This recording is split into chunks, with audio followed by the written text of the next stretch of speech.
Muy buenas tardes, estamos comenzando este nuevo podcast de psicología y salud y vamos a tratar un tema muy interesante con excelentes invitadas, Yael y Gabriela. Muchas gracias por estar acá conmigo en esta conversación. Nosotros como Centro del Dolor tenemos una alianza colaborativa con Balanza Nutrición y vamos a conversar hoy día de la importancia de la alimentación para la salud, sobre todo también en esta pandemia podríamos conversar, ¿no? Y de pasadita hablar un poco de la alimentación, la nutrición y dolor. Entonces, ¿les parece que se presenten ustedes? Yael, Gaby, muchas gracias. Sí, gracias. Muchas gracias a ti por la invitación, Ale, a participar.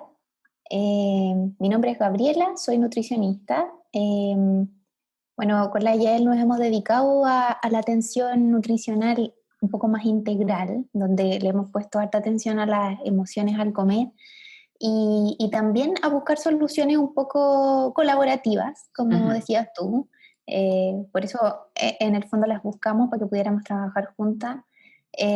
Porque en el trabajo, al menos de la nutrición del dolor, hay mucho de las emociones también que hacer y hay mucho como del trabajo íntimo que se hace con el paciente, no solamente una pauta, no solamente una dieta, y nosotras felices de poder aportar desde ahí.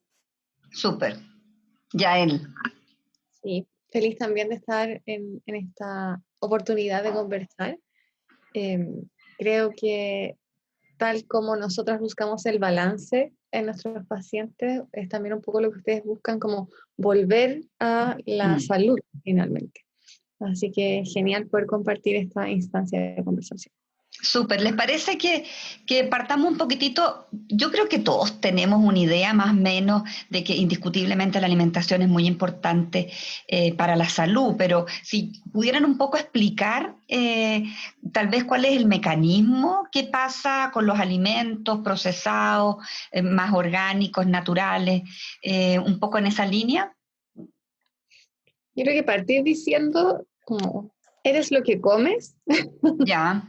Realmente, como cuando uno come un alimento, sea procesado, no procesado, orgánico, natural, de la forma que sea, va a ir a formar parte de tus tejidos.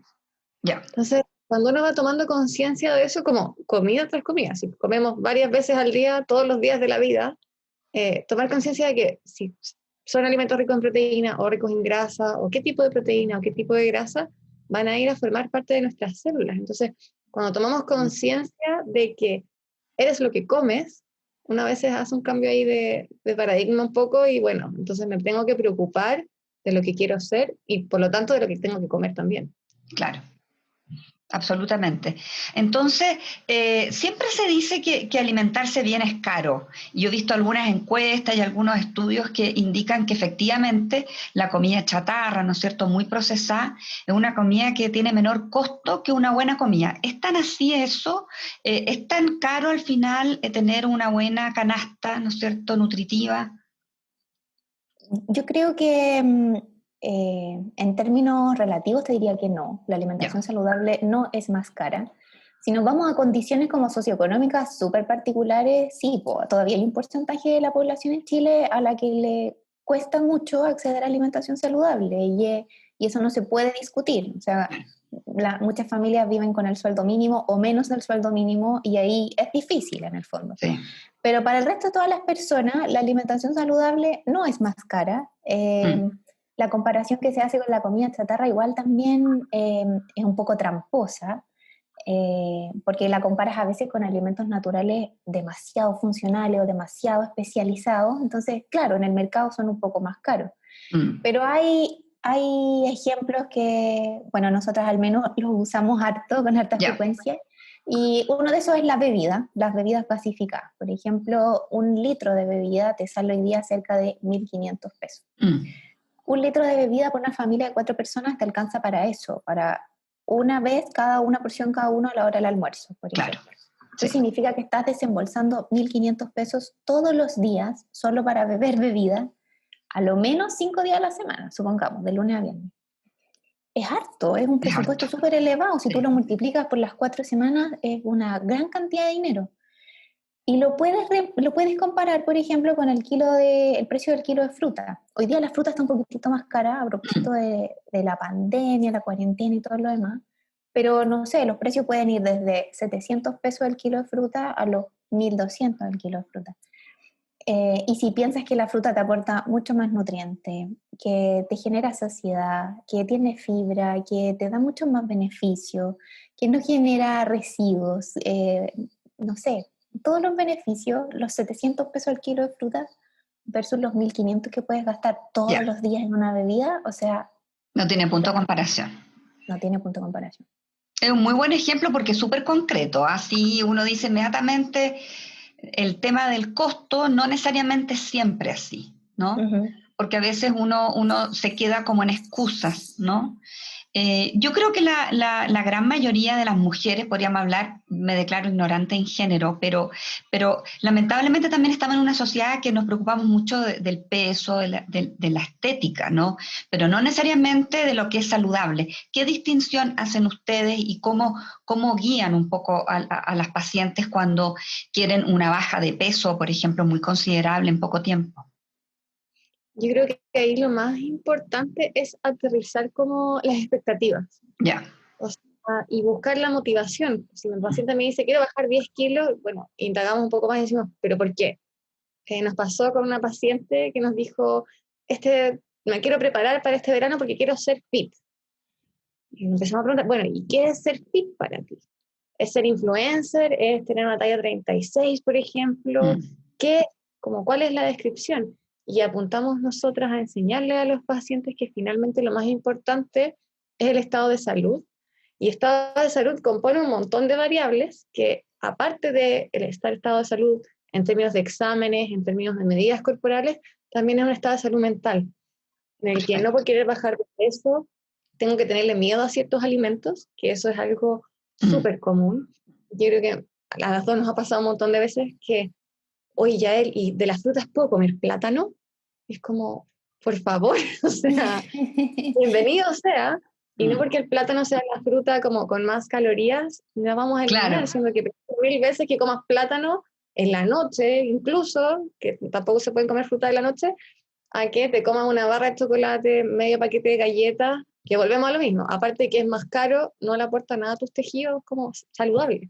Mm. Entonces, empezar a cambiar esas pequeñas como distinciones y vocabulario que tenemos como en el día a día, como voy a engordar si es que como esto, bueno, piensa entonces qué es lo que te va a aportar y en qué te va a nutrir finalmente. Si pudiéramos explicar un poquitito lo que mencionaron al comienzo de que la buena alimentación tiene una influencia en los tejidos, si pudiéramos explicar versus una comida no saludable, ¿qué hace?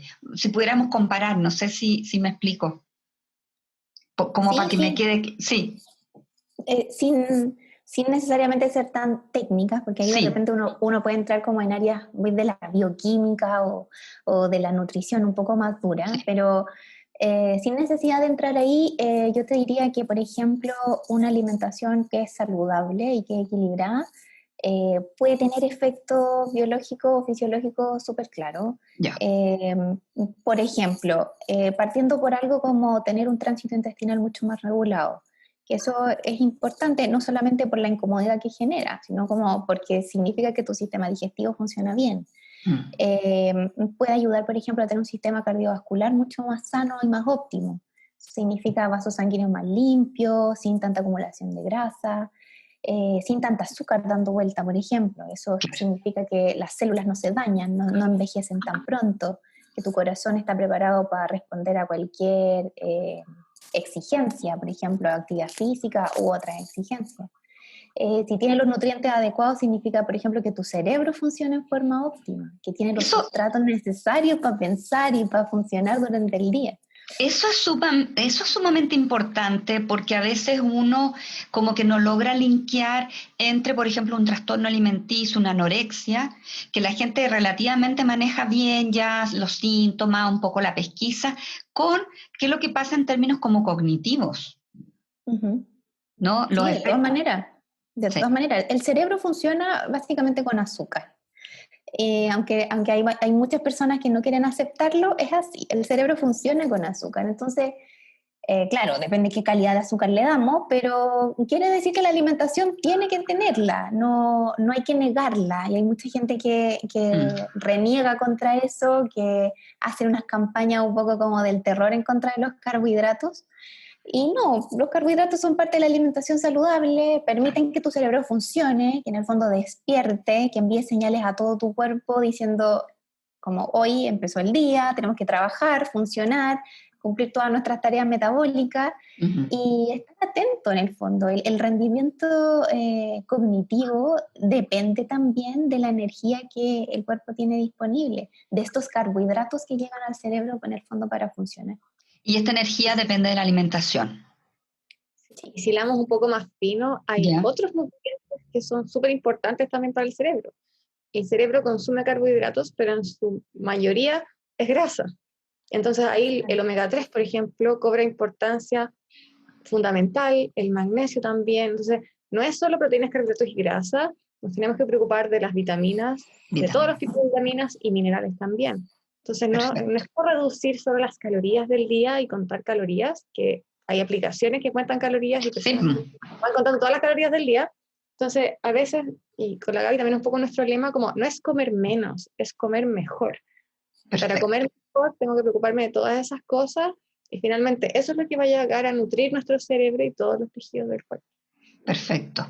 ¿Cómo este refrán que yo recuerdo que mi mamá, bastantes años atrás, siempre decía que había el desayuno que comer como rey? No sé si lo conocen, almorzar como príncipe y comer, ¿no es cierto?, cenar como mendigo. ¿A qué se refiere esto y si eso ha cambiado o no ahora? Y pienso que no hay regla que cumpla para todas las personas. Hay personas que con ese esquema, así como un desayuno super power, una comida, un almuerzo más o menos liviano y una cena super light, funcionan súper bien. Ahora, no sé si conocen el ayuno intermitente, que es al revés. Eso no como a la mañana y después como en 8 horas reducido, y hay gente que va súper bien con eso. Personalmente, a mí me matas el día si me hace ayunar hasta las 2:30. No funciona y me pongo súper irritable. Entonces, ahí, nutrición, la ciencia de los dependes, depende de la persona, depende de qué trabaja.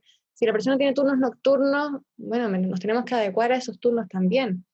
Y la alimentación debe ser flexible también. De tu realidad. Exacto. Me imagino que la edad también, o no es lo mismo tratar a una paciente de mi edad, ¿no es cierto?, que una paciente de 20, de 30. Mira, me gustó esa frase que es como la ciencia de los depende, y eso alude un poquitito de Prochaska, que me encanta, las etapas del cambio, ¿no es cierto? Transteorético el modelo, donde dice que tiene que ser a la medida, volver a la medida, el tailoring, ¿no es cierto?, a la medida de cada paciente. Pero eso hace igual, porque también la psicología tiene esa crítica. Nos critican que siempre decimos depende, pero también hemos ido avanzando en la ciencia, ¿no es cierto? Y hay ciertas cosas que son malas y hay ciertas cosas que son buenas. Hay factores de riesgo, factores protectores. ¿Cuáles serían los factores de riesgo para la salud en términos nutricionales? ¿Y cuáles serían factores protectores? Factores de riesgo en realidad estamos rodeados, son muchísimos. Pero en términos de salud y relacionados con la nutrición, por supuesto que una alimentación que no es saludable, que no es equilibrada, es un factor de riesgo para múltiples enfermedades y para múltiples condiciones también, a lo mejor no necesariamente como morbilidades, como me apareció una enfermedad, pero sí las que están relacionadas, por ejemplo, con el rendimiento, con sentirme bien, con estar con un buen estado de energía, un buen estado de ánimo. La alimentación ahí es un factor de riesgo. La actividad física, y aquí yo creo que esto es súper importante y hay que, nosotras como nutricionistas tenemos también el deber y el rol de hacerlo notar. La actividad física es una actividad fundamental, es vital para la vida. Es tan importante como lavarse los dientes, como acostarse temprano, como lavarse el pelo. La actividad física deberíamos saber hacerla como un hábito. Diariamente. Exacto, un hábito. Y es un factor protector increíble.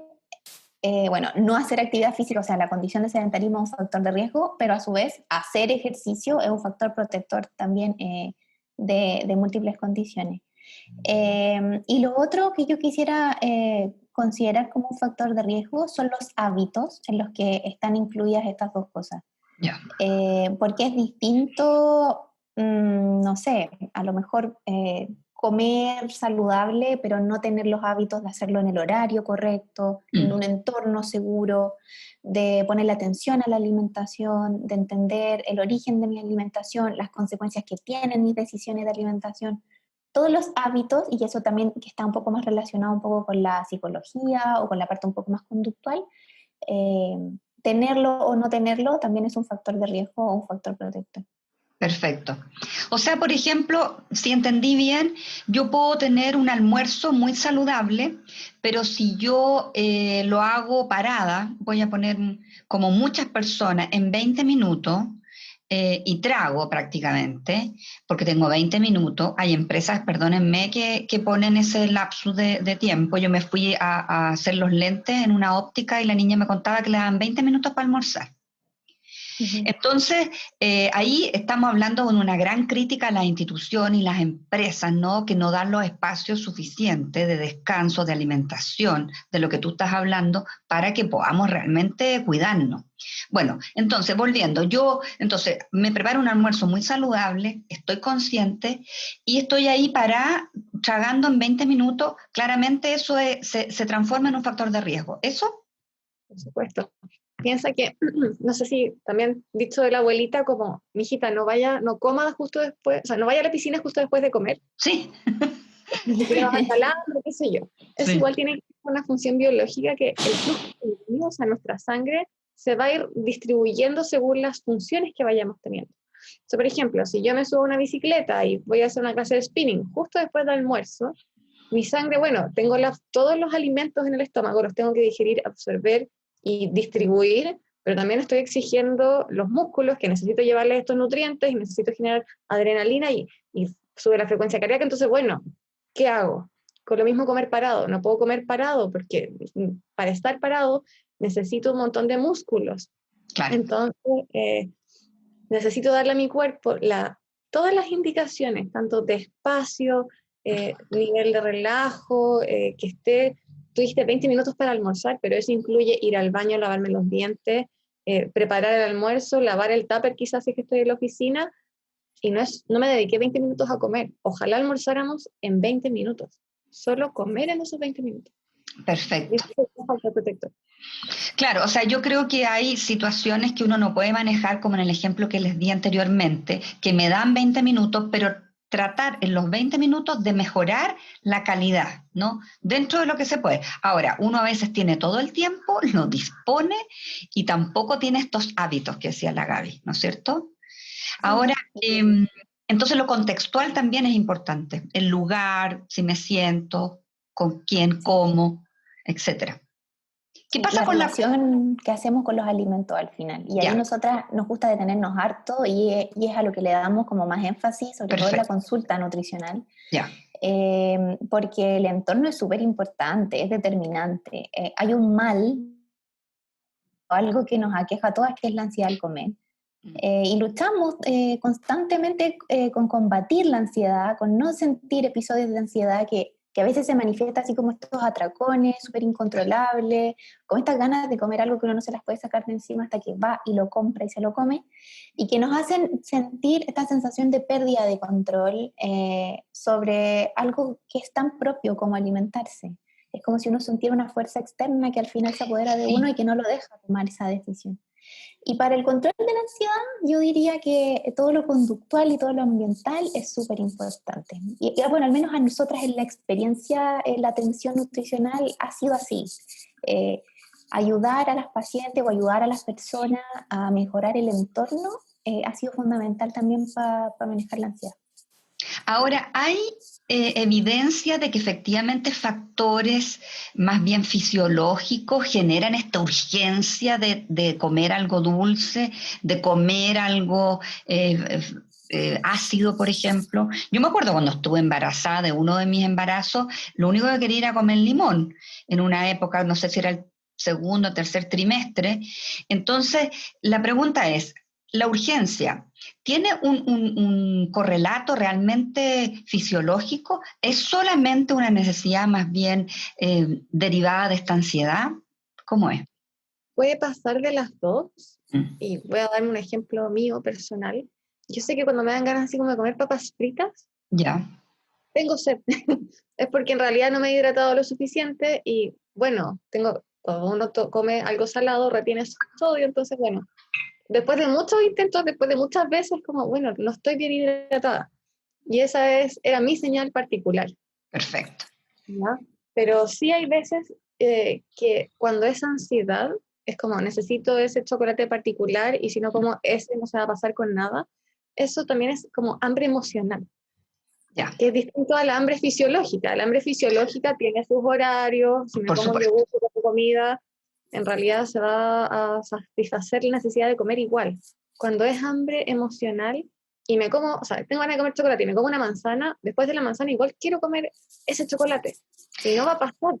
Entonces ahí el tratamiento como nutricional es distinto.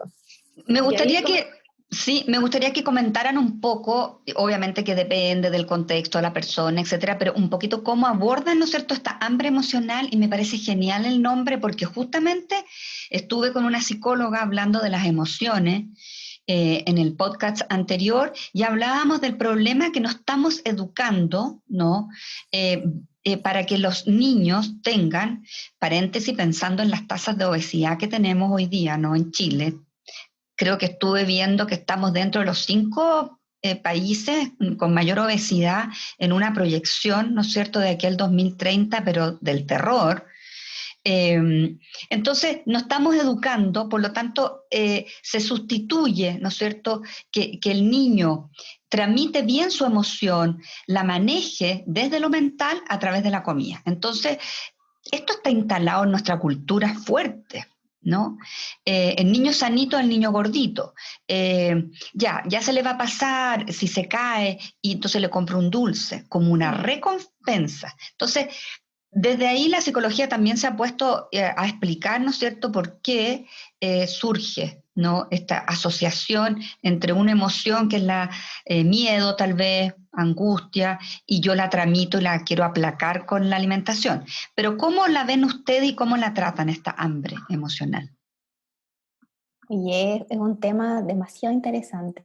Se me ocurren demasiadas ideas como para Ya, comentarte. Quiero partir porque sí, pues, la gestión de las emociones a través de la comida cuando somos adultos, yo diría que en gran parte proviene de las experiencias que hemos tenido en la niñez o durante la adolescencia, ¿no es cierto? O sea, en etapas en donde son súper significativas y nos marcan para el resto de la vida. Vienen, por ejemplo, de cuando somos muy pequeños y como decías tú, tenemos una pena, una rabia y los papás nos compran un dulce, nos hacen una comida rica.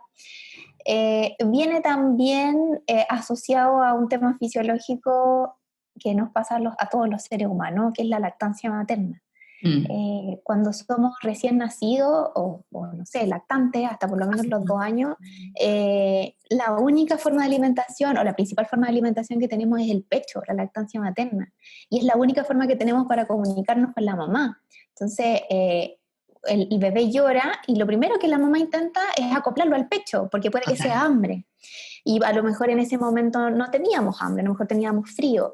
Y aprendimos que a lo mejor la comida reconfortante es protectora del frío. O no sé, teníamos un dolor, una pena, y aprendimos que a través de esta comida reconfortante, calentita, dulce, y más encima asociada a la mamá, al cariño, al olor, en la adultez podemos gestionar también eso con algo parecido. Perfecto. En ningún caso es culpar a la lactancia de que esto pase en la adultez, al contrario, la lactancia es uno de los procesos de alimentación más maravillosos y hermosos que tenemos, pero sí o sí parte desde ahí, sí o sí parte desde ahí de que hay una conexión entre los alimentos y cómo las madres ayudan un poco como a calmarnos las emociones también con eso.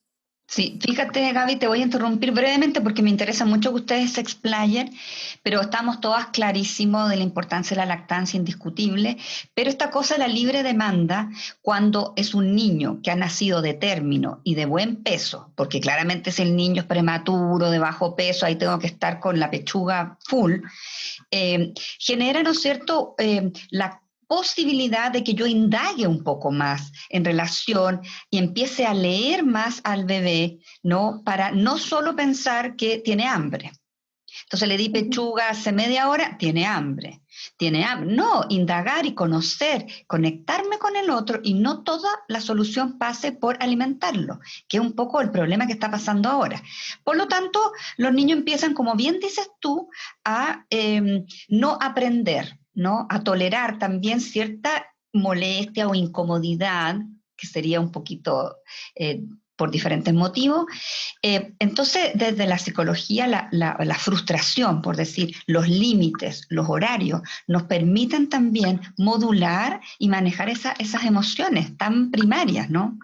Ya, entonces sigamos con el abordaje, ¿no? De una paciente que está con esta problemática.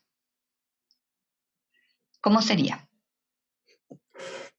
Bueno, aparte, en ningún caso, no sé si lo han visto un poco en redes sociales, todos estos tips de tómate un litro de agua, sal a correr una vuelta a la manzana, lávate los dientes, como que eso no va a hacer que se acabe esta necesidad urgente de comer un alimento, como por ningún motivo.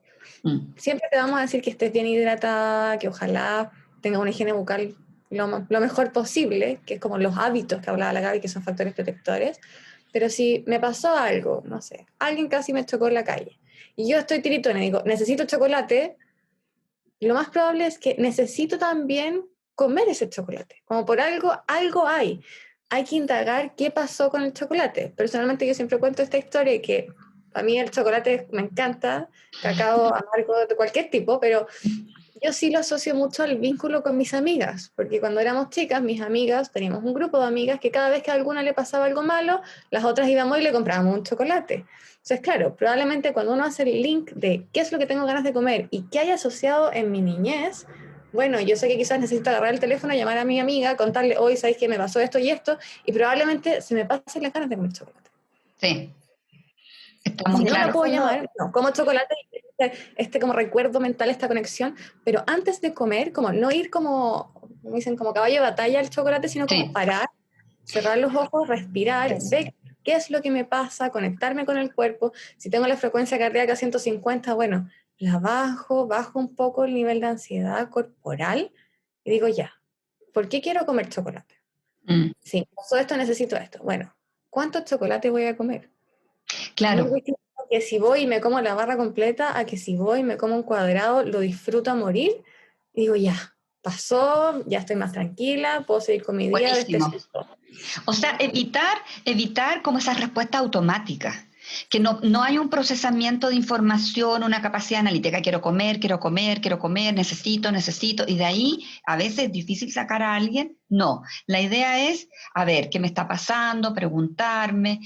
Claramente la ansiedad tiene que ver con la amenaza, por eso yo creo que en esta pandemia, o sea, no hay que estudiar psicología para saber que las tasas de ansiedad han aumentado y el consumo de alimentos también no muy saludable. Entonces, hemos subido, yo creo que la gran mayoría, ¿no? Sí, todos. Sí. Entonces tú dices, parar esta respuesta automática que queda como fijada en el recuerdo, ¿no es cierto?, de experiencias que se asociaron y romper esos patrones que son posibles de romper. Ya, tomar conciencia.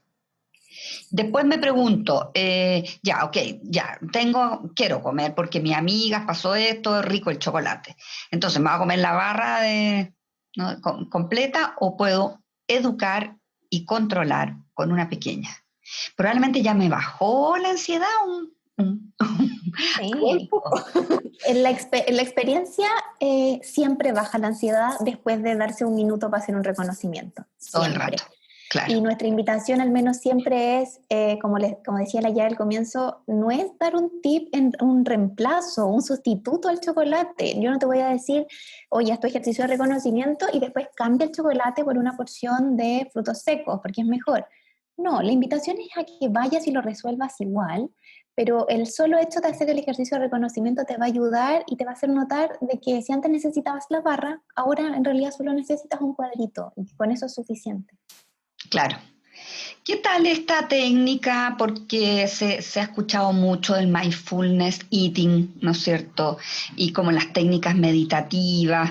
Porque mindfulness, para que le dejemos claro, es un programa, ¿no es cierto?, que inventó Kabat-Zinn, que era un médico en Estados Unidos, un programa con una fuerte evidencia para el manejo del dolor, ¿no?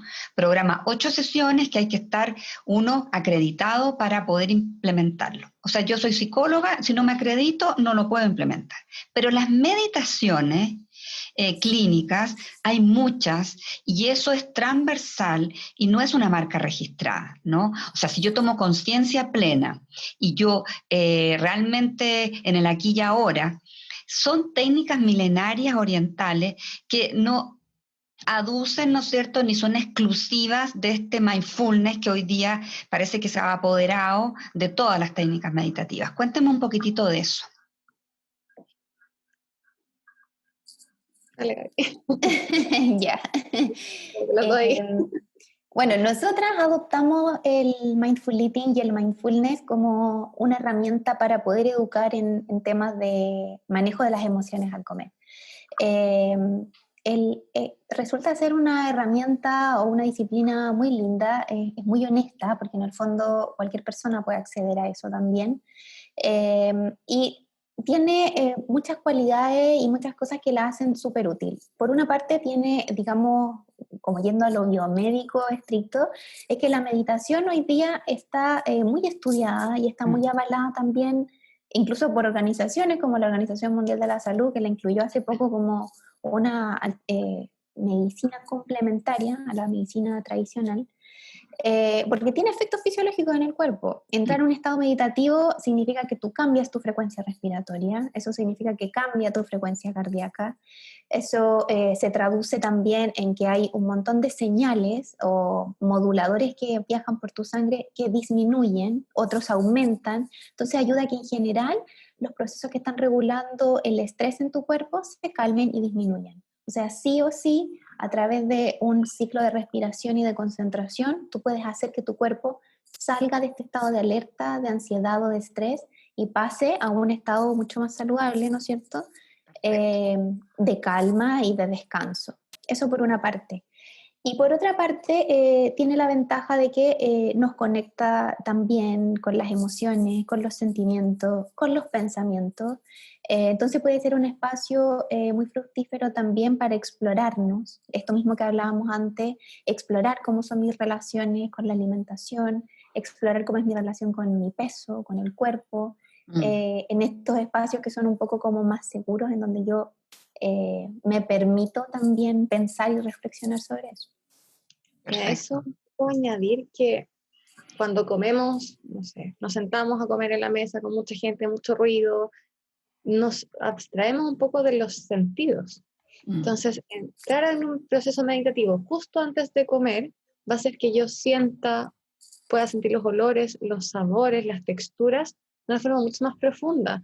Y que esto con la Gaby lo hicimos en un taller y una chica dijo, lo hice con chocolate, el ejercicio, y me di cuenta que odio el chocolate. Y siempre como chocolate. Entonces, nos han pasado un montón de experiencias, pero esa para mí fue súper fuerte, porque en realidad fue como, siempre como algo que creo que calma mi ansiedad, pero en realidad el sabor no me gusta, la textura tampoco, entonces, no, como que me di cuenta que lo estaba comiendo de forma automática, solo por comer, y en realidad cuando más tenemos hambre es cuando más rápido comemos, o más ansiosos estamos, más rápido comemos, y es la boca, que es como el primer sentido de la comida, por el primer órgano por el que pasa volando. Sí. Tenemos millones de papilas gustativas y la comida a veces 3 moscas y pasó al esófago, y en realidad masticar, sentir las texturas, los sabores, va a hacer que uno también vaya modulando, bueno, quiero más, no quiero más, me gusta en realidad o no me gusta, porque sea saludable o que las almendras sean saludables, no quiere decir que a todos nos gusten las almendras. Entonces, absolutamente. Conectarse desde la meditación con la alimentación puede ir entregándote información de qué es lo que te gusta, qué no, y cambiar tus patrones de alimentación también.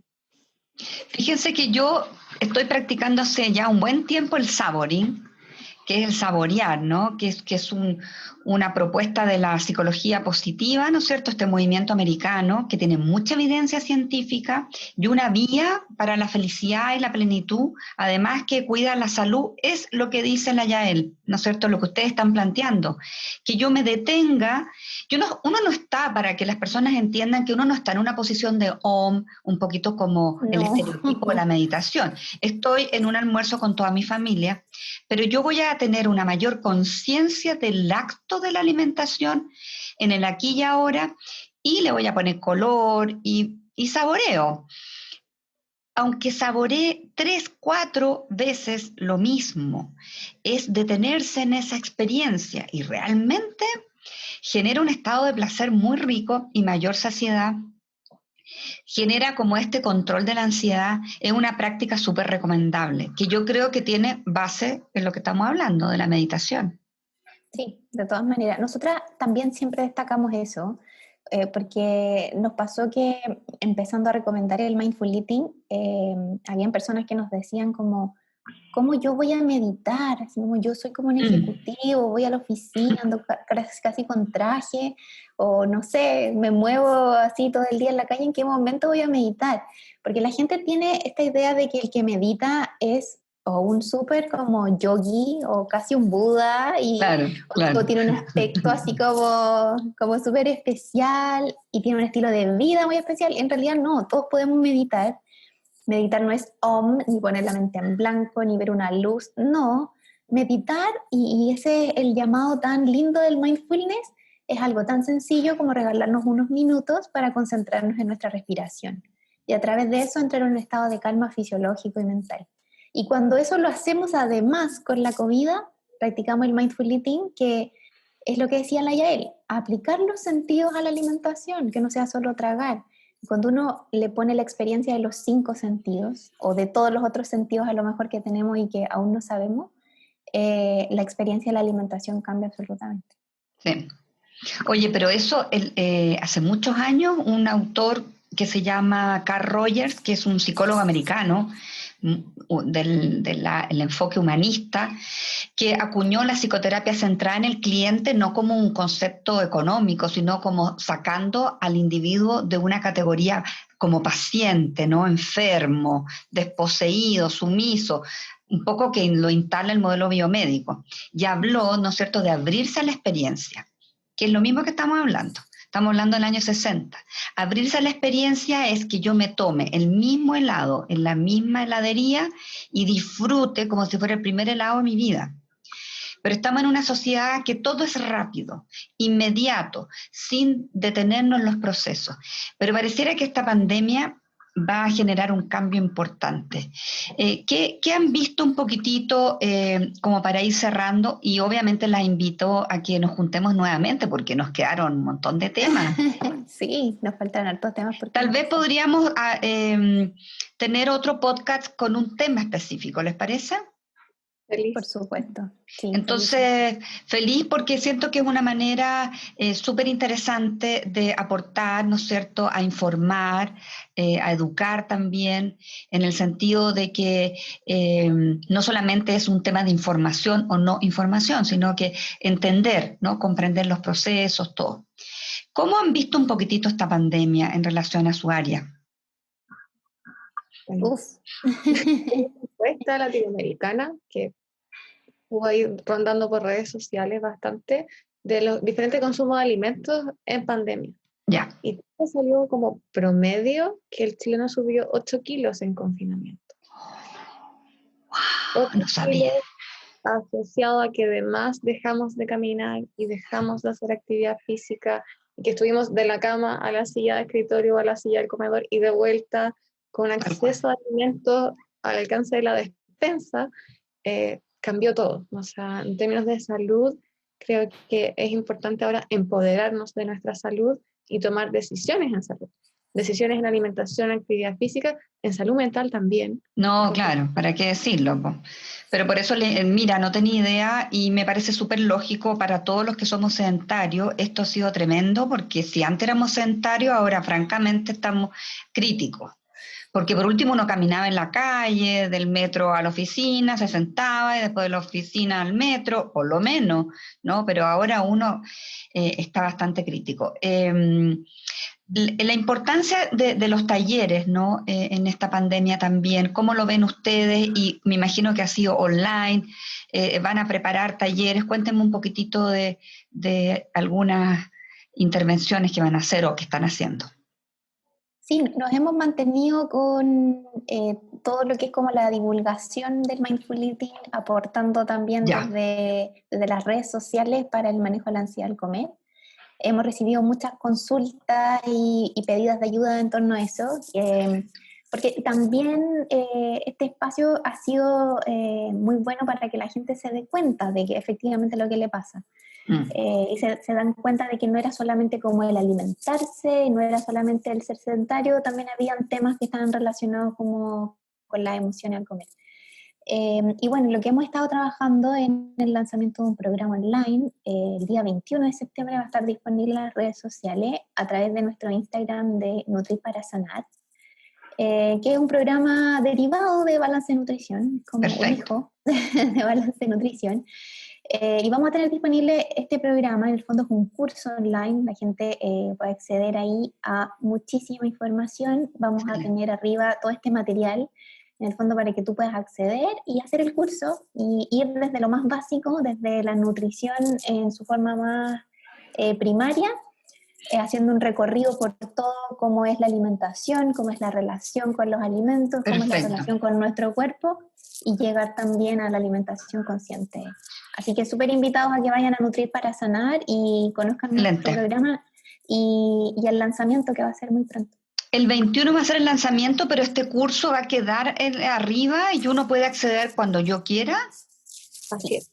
¿Y cuánto dura el curso? El curso es autogestionable, tú lo compras y lo descargas y lo puedes hacer cuando tú quieras. Perfecto. El primer programa está formado por 3 unidades. Nosotras estimamos que hacerlo por completo te debería tomar aproximadamente una semana, más o menos. Ya. Perfecto, pero autogestionable yo lo puedo ver y hacer cuando yo estime conveniente, desde la comodidad de la casa, porque esta pandemia también nos ha traído la posibilidad de acceder y que las personas puedan tener aquí en su casa muchos aspectos importantes para la salud, ¿no? Ha tenido beneficios en ese sentido, de acceso. Ya, buenísimo. Entonces, ¿va a estar en qué plataforma? Nutrirparasanar.com, pueden acceder a la página, pueden suscribirse desde ahora para que accedan a un descuento en el precio del lanzamiento y para que reciban también toda la información. Estamos enviando todas las semanas material, ebook con tips de alimentación consciente, con recetas. Hoy día salimos con una meditación hecha por la Yael, maravillosa para manejar la ansiedad al comer. Estamos con invitados todas las semanas también promocionando el programa. Y hablando y haciendo discusión en las redes sociales sobre los distintos temas en torno a esto, que en realidad tiene muchísimo para hablar. Sí, estupendo. Así que vayan a la página nutrirparasanar.com y ahí pueden acceder a toda la información y el material. Excelente. Bueno, ya nos estamos despidiendo. Yael, no sé si quieres comentar algo más para cerrar.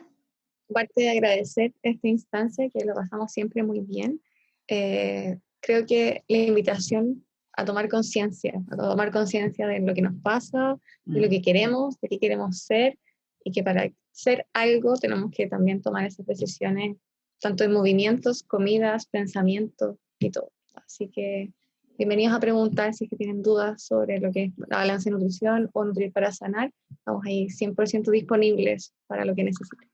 Perfecto. Y yo creo que nos debemos otras sesiones para que hablemos más específicamente, porque me quedaron muchas dudas. Por ejemplo, tenía ganas de preguntar y que podríamos hablar de la alimentación y el dolor, que yo creo que es un temazo, ¿no? Los procesos inflamatorios. Entonces, ¿les parece que nos coordinemos y así dejamos invitados a todos para que nos sigan en este podcast de nutrición y salud? Les mando un abrazo enorme.